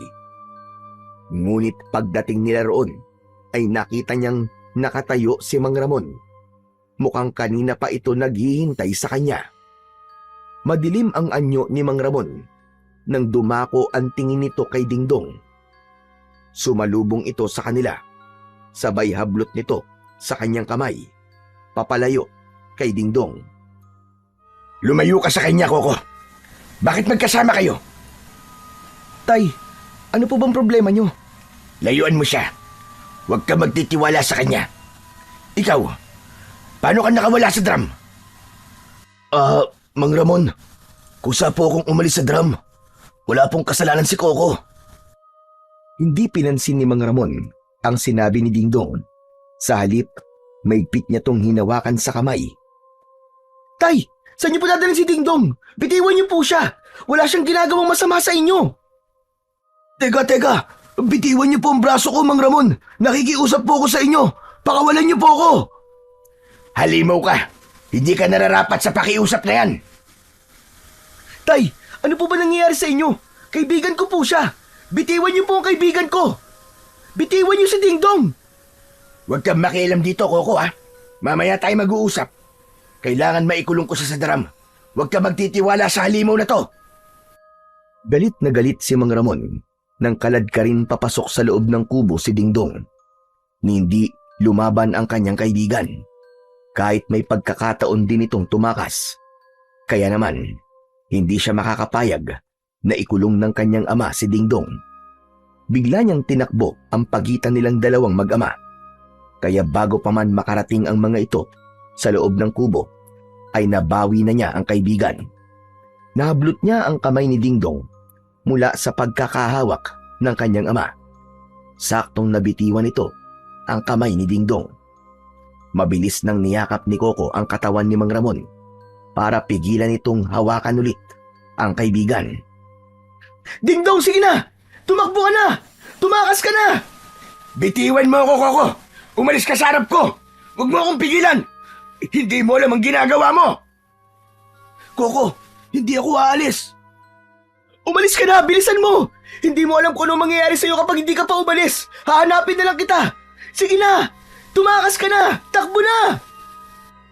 Wala nang nagawa si Dingdong, kundi ang tumakbo papalayo sa kanilang kinaroroonan. Habang maigpit naman na niyayakap ni Coco ang kanyang ama na walang tigil sa pagpupumiglas para habulin ang papalayong si Dingdong. Nang makawala ang kanyang ama, ay isang malakas na suntok ang dumapo sa kanyang muka. Bumagsak siya sa lupa habang humihingal na napatingin sa muka ng galit na galit niyang ama. Lintik ka! Mas kakampihan mo pa ang tarantadong yun kaysa sa akin. Ako ang ama mo. Pinatakas mo na laking yun. Pera na. Naging bato pa. Tay, ano po bang ibig niyo sabihin? Binabalak niyo po bang pagkakitaan ng pera si Dingdong? Anong gagawin niyo sa kanya, Tay? Pati ba naman tao, ipinagbibili niyo na? Wala kang alam sa halaga ng pinakawalan mo, Coco. Kundi lang kita, anak. Baka napatay na kita. Kung hindi ko rin po kayo, ama, iisipin ko nasisiraan na po kayo ng ulo. Pakiramdam ko, marami kayong tinatago sa akin, Tay. Hindi po ganyan ang pagkakakilala ko sa inyo eh. Dahil mabuti po kayong tao. Mabilis na bumangon si Coco at sinalubong ang galit na tingin ng kanyang ama. Pinunasan ni Coco ang dumugo niyang labi. Hindi niya matanggap na para sa pansarili nitong dahilan ay magagawa siya nitong saktan. Bigla niyang naalala ang naikwento sa kanya ni Lolo Toyo. Marahil ay alam nga ng kanyang ama ang tungkol sa mga nilalang na nakatira sa dagat. Pero bakit pati ang kaibigan niyang si Dingdong ay nadamay sa galit ng kanyang ama? Hindi ko akalain na pakikialaman mo ang ginawa ko, Coco. Binigo mo ko. Wala kang kwentang anak. Wala na po akong pakialam. Kung wala na akong kwentang anak para sa inyo, ang mahalaga ay nailigtas ko ang kaibigan ko, Tay. Meron po ba kayong tinatago sa akin? Meron po ba kayong hindi sinasabi sa akin?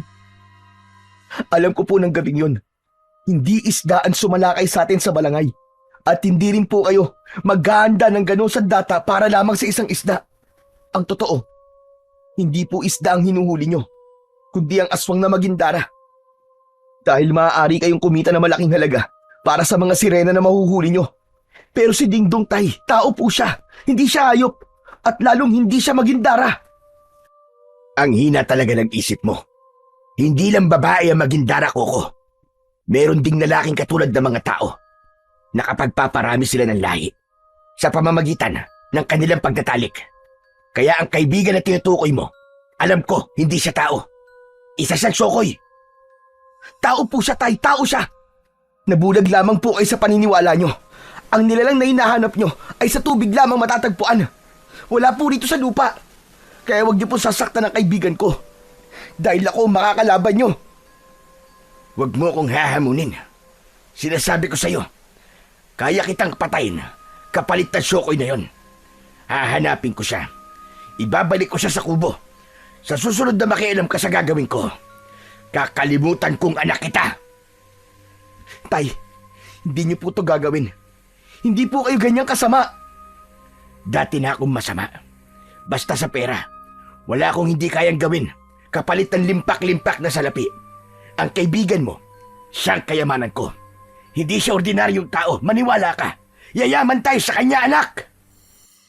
Tila nag-iba ang ugali ng kanyang ama nang pagmasdan niya ang mukha nito. Kinilabutan siya sa kakaibang kilos ni Mang Ramon. Para bang naging ibang tao ito at tila merong kung anong malakas na enerhiyang sumanib sa katawan ng kanyang ama. Hindi na napigilan pa ni Coco ang pag-alis ni Mang Ramon. Tinahak nito ang daan kung saan dumaan si Dingdong Hindi siya nagdalawang isip. Hinabol niya ang kanyang ama para pigilan ito sa binabalak nitong gawin sa kaibigan niya. Tay! Tay, bumalik kayo! Huwag niyo itong gagawin! Nakikiusap ako sa inyo! Tay! Diyos ko, ano ba nangyayari kay tatay? Hindi na naabutan ni Coco ang kanyang ama at nawala na ito sa madilim na bahagi ng kakahuyan. Malakas ang kutob niyang susundan nito si Dingdong. Kaya naman, mas lalong nilakihan ni Coco ang hakbang ng kanyang mga paa. Kahit masakit ang katawan, ay wala na siyang pakialam. Ang mahalaga, maabutan niya si Mang Ramon at hindi ito magtagumpay sa binabalak nito.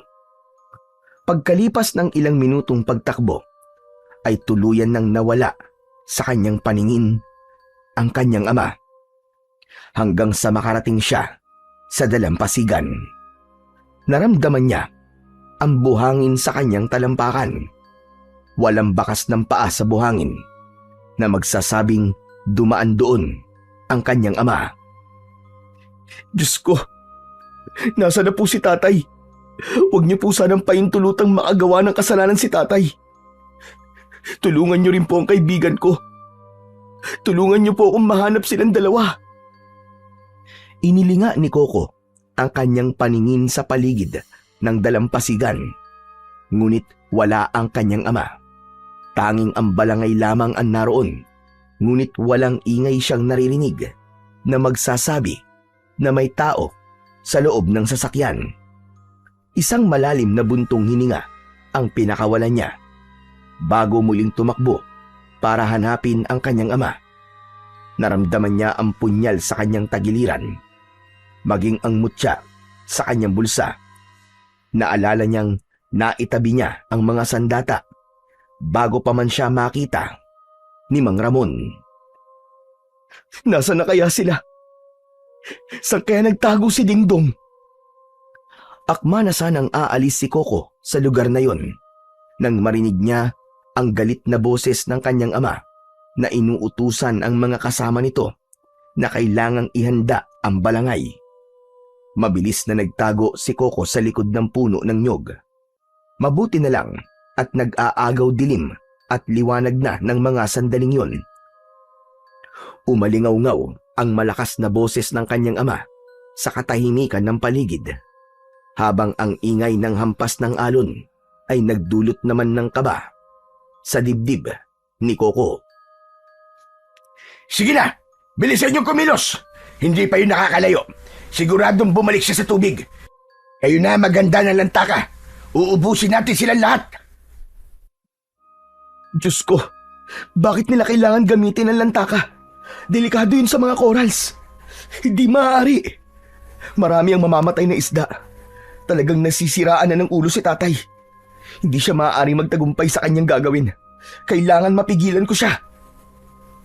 Ang lantaka ay ang pandigman sandata na may balang bilog na apoy na makikita o ginagamit sa balangay.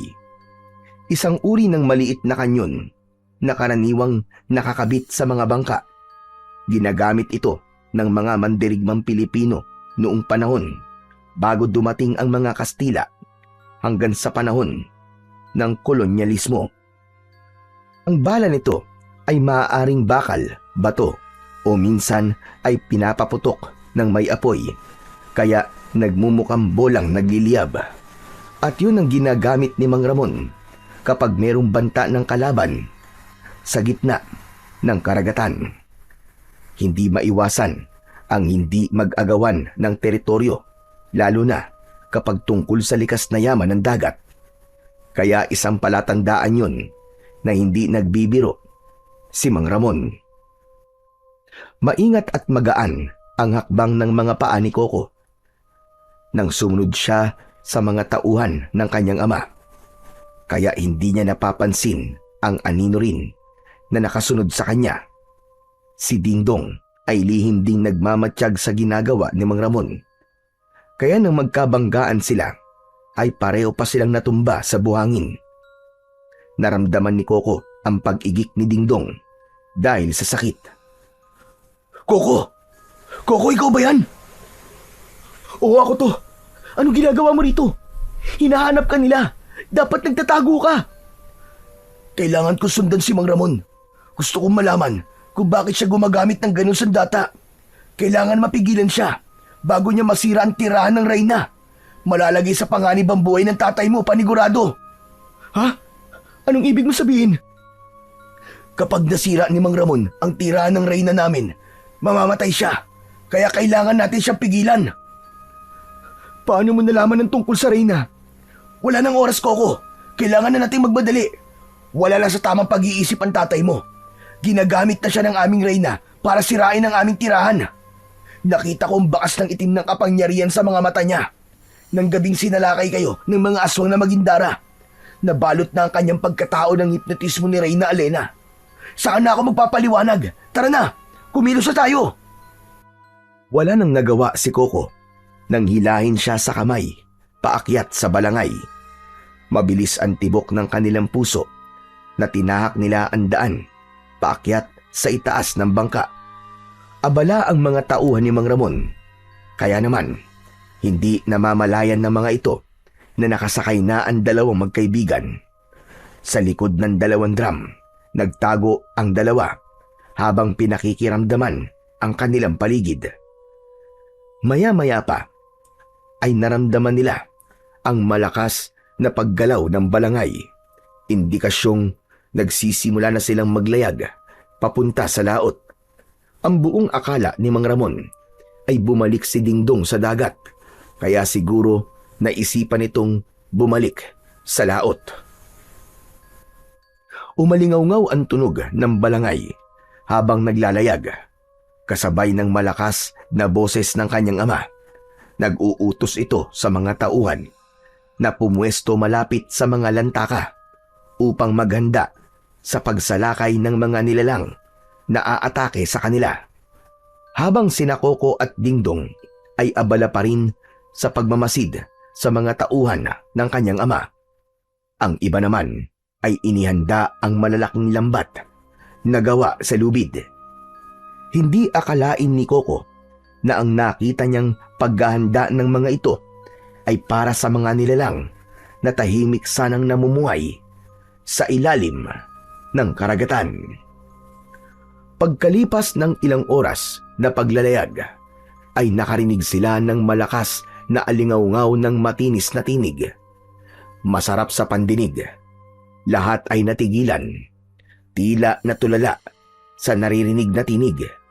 Gulat na naramdaman ni Koko ang paglabas ng mutya sa kanyang bulsa at lumutang yun sa kanyang harapan. Kumikislap na kulay berdeng liwanag na agad na nakita ni Dingdong. Ikaw? Ikaw, Koko, nagtataglay pala ng mutya na may wagang kulay asul na isda. Teka, paano nangyari yun? Akala ko, wala na ang asul na isda. Malakas din ang liwanag ng mutya. Ang tanong ko muna sagutin mo, Dingdong. Paano mo nalaman na isang mutya ang batong yan? Paano mo nakikita ang liwanag na taglay ng mutya? Sino ka ba talaga? Magpapaliwanag ako sa'yo, Koko. Sapat na ang pagliwanag na nakikita mo ang kapangyarihang bumabalot sa mutya ko. Ako lang at ang mga nilalang na nakatira sa tubig ang nakakakita sa liwanag na taglay ng mutya. Kaya natitiyak kong hindi ka isang ordinaryong tao. Kung ganun, totoo ang sinasabi ni tatay. Hindi kagad nakapagsalita si Dingdong. Napatungo ito at lumikot ang mga mata. Bakas ang pag-aalala na baka hindi matanggap ng kaibigan ang kanyang paliwanag. Tama ka, Koko. Nabiyag ako ni Mang Ramon ng gabing iniligtas kita sa kamay ni Reyna Alena. Ikaw ang gusto niyang makuha para sa kanyang pangalawang asawa. Balak niyang magparami ng lahi sa pamamagitan ng halik ng isang ordinaryong tao. Alam niya rin na ikaw ang itinakda para pumatay sa kanya. Ngunit hindi ko alam na ikaw pala ang pinili ni Asul. Natitiyak kong ikaw nga ang matagal na naming hinihintay. Ang binatang tatapos sa Reyna. Kung ganon, isa ka ring magindara, Dingdong. Nabibilang ako sa mga Shokoy, ang bantay ng dagat na unti-unting sinisira ng tatay mo. Kapag natuloy ang digmaan, mauubos at masisira ang kanilang tirahan. Pati mga koral ay madadamay rin. Yun ang layunin ni Alena. Sirain ang tirahan ng mga Shokoy na kumakalaban sa kanyang pamumuno. Akala ko ba nasa ilalim ng hipnotismo si tatay? Paano malalagay sa panganib ang ama ko? Ang hipnotismong ginagamit sa kanya ay pagnanais na makipaglaban sa mga aswang na magindara. Paglalaruan sila ng mga sirena bago sila papatayin. Yun ang epekto ng itim na kapangyarihan. Balak nilang gamitin ang mga sandata para sirain ang bahay ng mga mabubuting sirena. Kaya't nakikiusap ako sa iyo, Coco. Tulungan mo ko. Ang ibig mo bang sabihin, gagamitin ng Reyna ang hipnotismo para buhayin ang pagnanasa ng aking ama na gumawa ng pagkakamali sa pamamagitan ng paghahanap ng mga magindara para ibenta sa mga tao na bibili sa mga nilalang? Sasamantalahin niya ang pagkakataon para makagawa ng kasalanan si tatay. Kung ganun, kailangan ko talaga silang pigilan. Hindi sila maaaring magtagumpay. Oo, yun ang tunay na layunin ng Reyna. Ang gumawa ng masama ang tatay mo. Para silang hari ng kadiliman na tinutokso ang mga tao para manira ng tirahan ng mga sirena na hindi naman masasamang nilalang. Kapag nagtagumpay siya, marami ang mamamatay. Ang tahanan na gusto niyang sirain ay ang tirahan ng pamilya ko. Kaya't nakikiusap ako. Tulungan mo ako, Coco. Kailangan mapigilan natin si Mang Ramon. Ngunit huli na, nagsimula na ang pagpapaputok sa isang bahagi ng dagat. Habang ang mga nakalitaw na ulo ng mga aswang na magindara ay nakatingin lamang sa ginagawa ni Mang Ramon. Isang bahagi lamang ng dagat ang pinapaulanan ng mga lantaka ng kanyang ama. Mabilis na tumalon sa tubig si Dingdong para sagipin ang pamilya nitong inaatake ng kanyon ng kanyang ama. Habang si Coco naman ay mabilis na kinuha sa ere ang nakalutang na bato, pati ang kanyang punyal. Pinigilan niya ang kanyang ama sa pamamagitan ng paghiwa sa braso ng mga ito. Sa ganung paraan, magigising ang kanyang ama sa pagkakahipnotismo ng mga magindara. Tay, patawarin niyo po ako. Kailangan ko po itong gawin. Isang malakas na paghiwa sa braso nito ang ginawa ni Coco. Napasigaw ang kanyang ama dahil sa sakit. Galit na nasapo ng palad nito ang sugat sa braso habang umaagos ang masaganang dugo sa balat nito. Nagawa niyang mabawi ang diwa ni Mang Ramon mula sa hipnotismo ng Reyna. Anong ginawa mo, Coco? Bakit mo ko sinugatan? Pambihira ka, ho! Tay, nawawala po kayo sa sarili niyo. Maniwala kayo. Ito lamang po ang naisip kong paraan para mawala ang hipnotismo sa inyo ng mga nilalang na nakatira sa tubig. Tay, itigil niyo na po ang pagpapasabog sa lantaka. Agad na nakabawi sa pagkabigla si Mang Ramon at tila na tauhan ito. Malakas itong napasigaw sa mga tauhan para pigilan ang mga ito sa pagpapasabog ng lantaka sa karagatan. Ngunit hindi tumitigil ang mga ito. Kaya naman, wala na rin ibang paraan kundi ang sugatan ang mga tauhan ng kanyang ama sa braso. Tay, kayo na po ang bahala rito. Kahit ano po mangyari, patigilin niyo po sila. Teka, sandali lang anak. Sandali lang. Saan ka mapupunta? Meron lang po akong kailangan tapusin, Tay. Gawin niyo na po ang mga sinabi ko. Sige na po, bilisan niyo po. Isang mabilis na pagbuwelo ng takbo ang ginawa ni Coco. Saka siya nagdesisyon na tumalon mula sa balangay papunta sa tubig. Kailangan niyang sundan ang kaibigan. Hindi na rin siya napigilan ng kanyang ama. Saktong pagbagsak niya sa tubig ay sabay-sabay na umatake sa kanya ang mga kalaban. Kitang-kita niya ang paglitaw ng Reyna ng mga magindara. Ang anyo nito ay isang napakagandang babae mula sa baywang paitaas.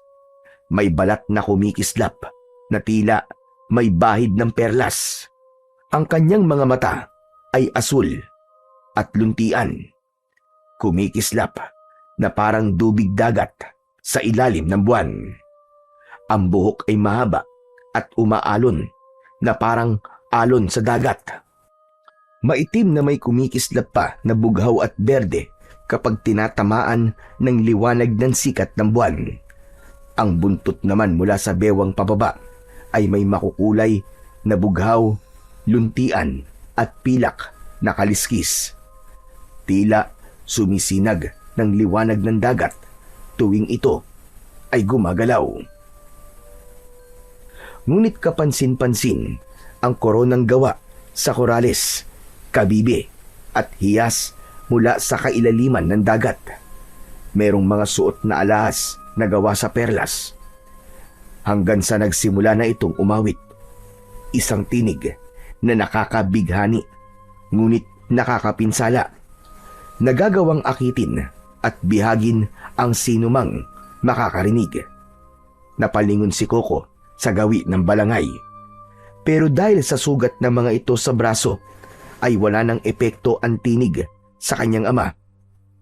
Hindi rin tinatablan ng kapangyarihan ng tinig si Coco dahil sa taglay niyang mutya. Kaya lang, kasabay ng pagkanta ni Alena, umangat ang naglalakihan na alon na parabang nakokontrol nito ang tubig. Itigil mo ang pagpapalaki ng mga alon! Sumuko ka na!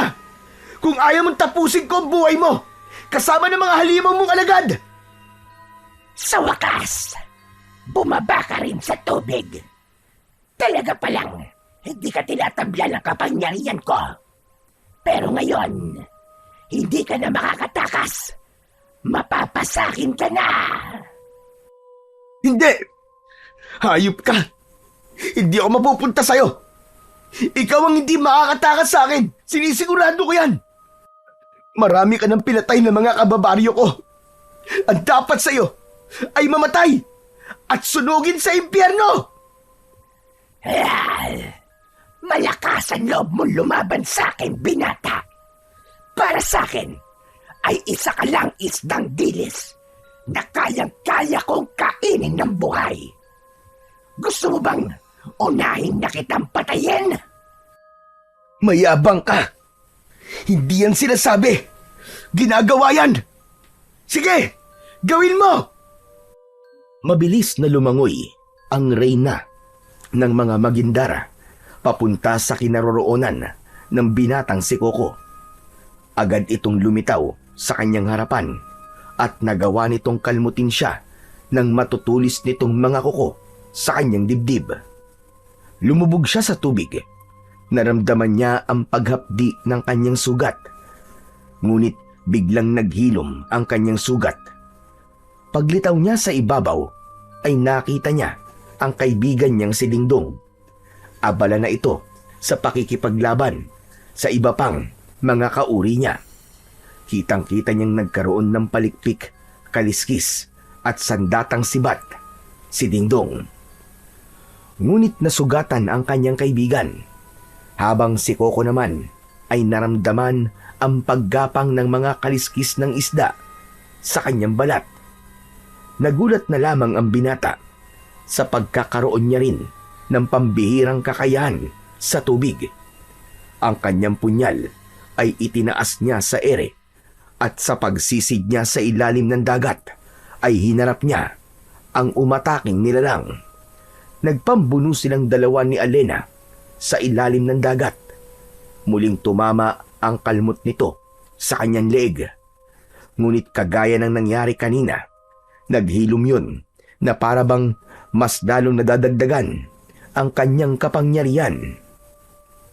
Gumanti siya rito ng isang saksak sa tagiliran. Bumulwak ang dugo mula sa sugat nito. Kaya naman, mas lalo itong nagalit sa kanyang ginawa. Hinampas siya nito ng buntot sa muka, pero hindi niya ininda ang sakit. Sa halip, napansin ni Coco na bumalot ang kulay berdeng liwanag sa kanyang buong katawan. Umikot siya ng mabilis sa tubig. hanggang sa maging isang ganap na ipo-ipong tubig ang liwanag na taglay ng mutya ng asul na isda. Lahat ng lumapit sa kanya ay binalutan ng malakuryenteng liwanag sa katawan.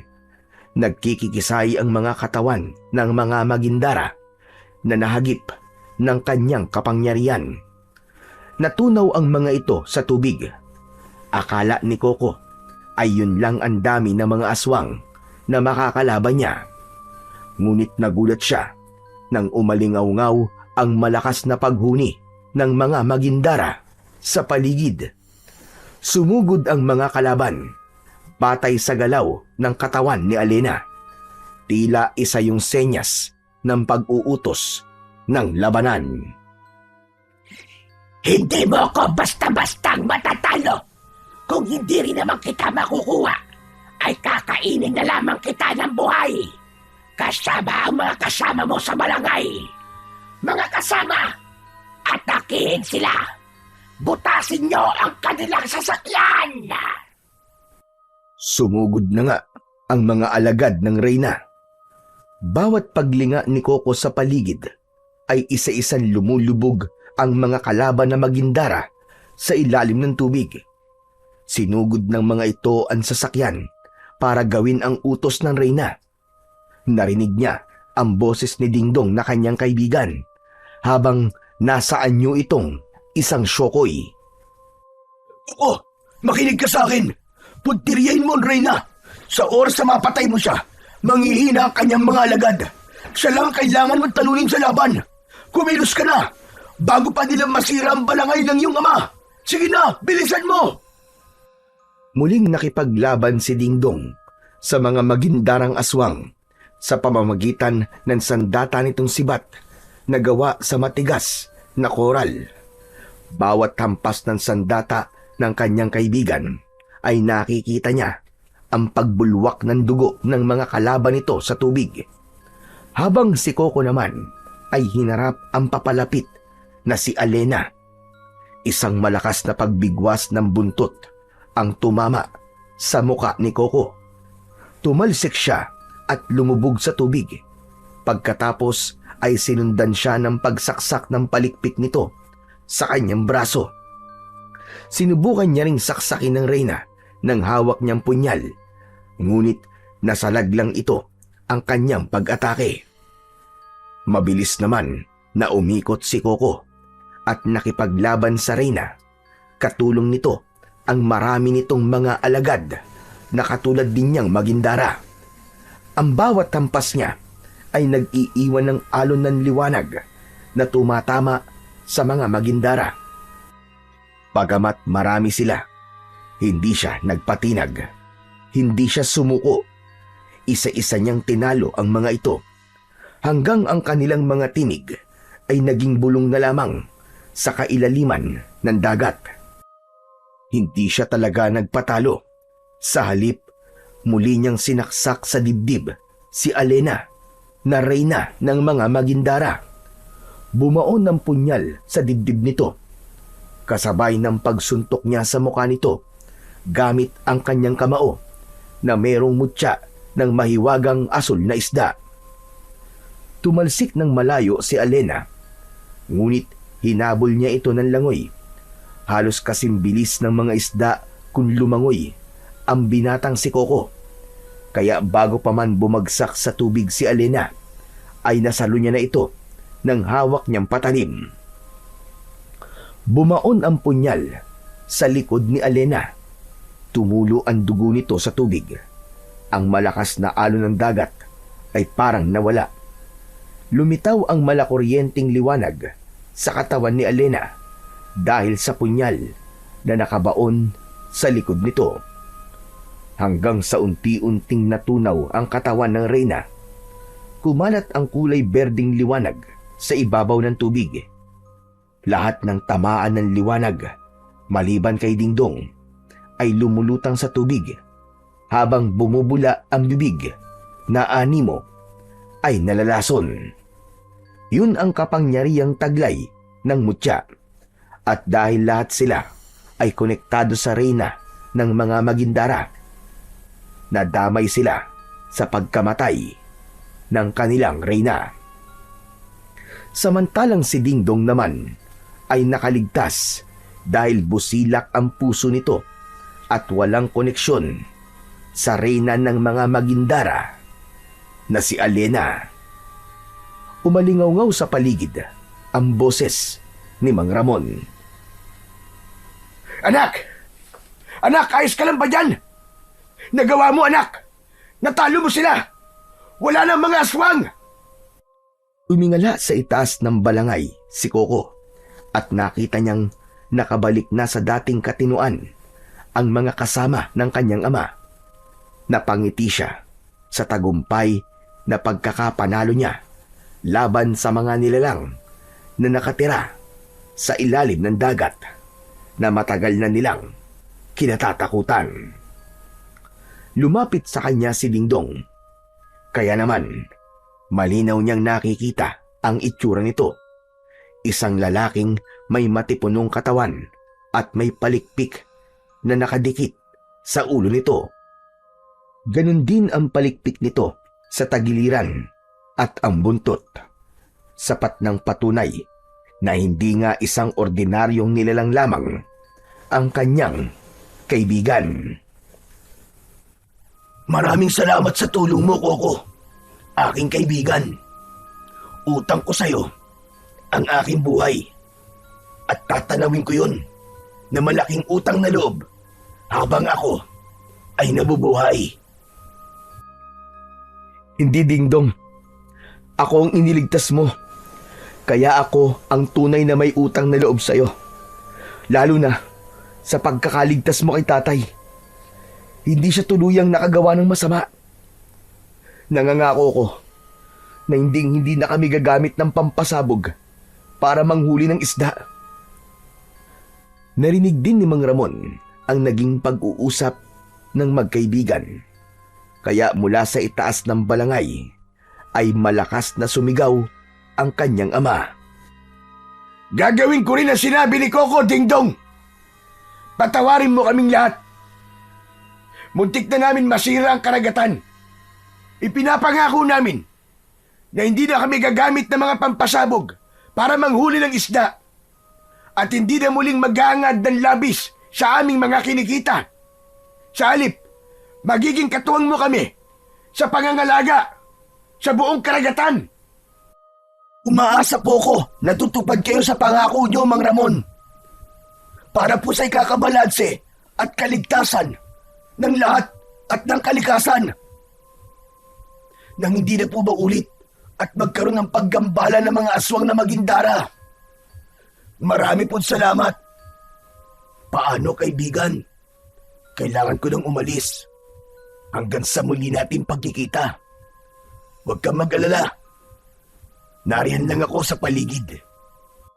Itinaas ni Dingdong ang kamao katulad ng pag-aapir nila. Tanda ng kanilang pagiging magkaibigan. Saka ito lumangoy papalayo sa kanyang kinaroroonan. Iwinagayway muna ni Dingdong ang kamay nito bilang tanda ng pamamaalam. Saka lumubog na ito sa tubig. Si Mang Ramon naman ay nagbaba na ng hagdan na gawa sa lubid.